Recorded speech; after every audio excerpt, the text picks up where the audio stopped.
નમસ્કાર મિત્રો, સ્વાગત છે તમારું અમારી યુટ્યુબ ચેનલ વોઇસ ઓફ સનાતનમાં। મિત્રો, નોળિયાનું દેખાવું અથવા તો વારંવાર આપના ઘરમાં આવવું એ આપને ખાસ સંકેત આપવા માટે આવે છે। મિત્રો, તમે અવારનવાર સાંભળ્યું હશે કે નોળિયાનું દેખાવું એ શુભ માનવામાં આવે છે।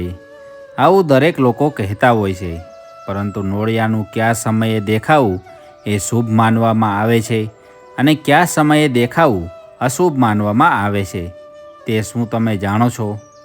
શું તમે જાણો છો કે નોળિયાનું દેખાવું એ શુભ માનવામાં શા માટે આવે છે?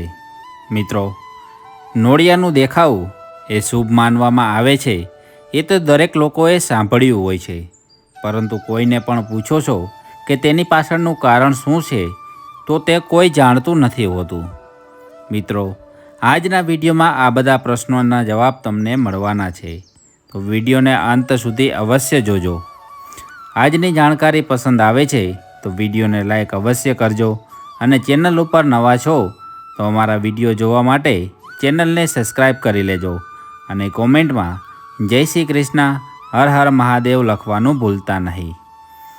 નારદ મુનિ ભગવાન વિષ્ણુનું સ્મરણ કરતા હોય છે અને સ્મરણ કરતાં કરતાં નારદ મુનિના મનમાં વિચાર આવે છે કે સૃષ્ટિ પર રહેલા મનુષ્યના જીવનમાં દુઃખ આવવાનું હોય કે સુખ આવવાનું હોય, ત્યારે શું મનુષ્યને કોઈ ખાસ પ્રકારના સંકેતો મળે છે?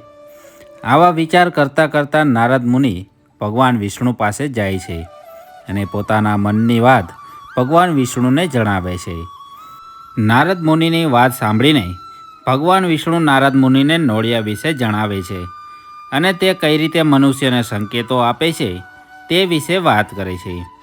ભગવાન વિષ્ણુ જણાવે છે કે જો મનુષ્યને સવાર સવારમાં નોળિયાના દર્શન થાય છે તો તે શુભ સંકેત આપે છે, કેમ કે નોળિયું એ ભગવાન કુબેરનું વાહન છે અને સવાર સવારમાં નોળિયાનું દેખાવું એ સંકેત આપે છે કે તમને ધનની પ્રાપ્તિ થવાની છે।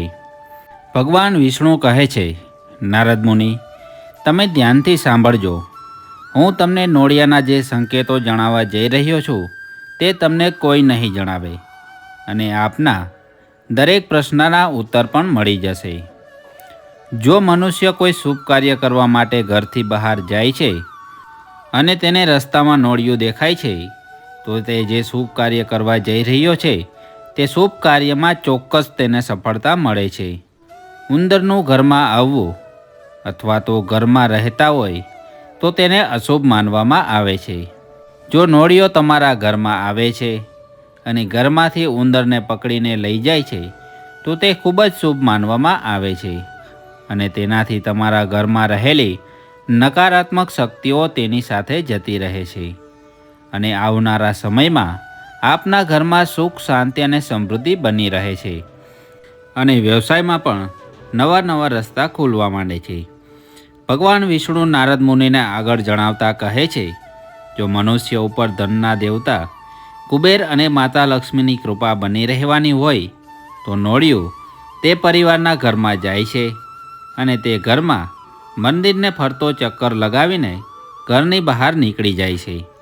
જો નોળિયું આવું કરે તો તે ઘરમાં માતા લક્ષ્મી અને કુબેર મહારાજની કૃપાથી ખૂબ જ જલ્દી અપાર ધનની પ્રાપ્તિ થાય છે અને સદૈવ માટે ધન ઘરમાં ટકી રહે છે।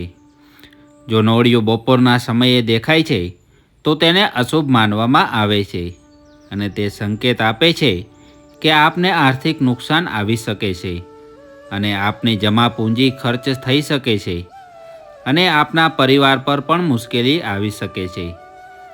જો નોળિયું આપના ઘરની પાસે આવીને મૃત્યુ પામે છે તો તેને અશુભ માનવામાં આવે છે અને તે સંકેત આપે છે કે આપના પરિવારજનોમાંથી કોઈનું પણ સ્વાસ્થ્ય બગડી શકે છે અને પરિવારમાં શોકના સમાચાર પણ મળી શકે છે। ભગવાન વિષ્ણુ નારદ મુનિને જણાવે છે કે આવા સંકેતોથી નોળિયું મનુષ્યને સારા સમય આવતા પહેલાં સંકેતો આપે છે અને તેમના પરિવાર પર મુશ્કેલીઓ આવવાની હોય તો તે સમયે પણ નોળિયું તેમને સંકેતો આપે છે। મિત્રો, નોળિયાના દર્શન સવારના સમયે થાય અથવા તો સવારના સમયે તમારા ઘરમાં આવે છે તો તેને શુભ માનવામાં આવે છે, અને જો નોળિયો બપોરના સમયે દેખાય છે તો તેને અશુભ માનવામાં આવે છે.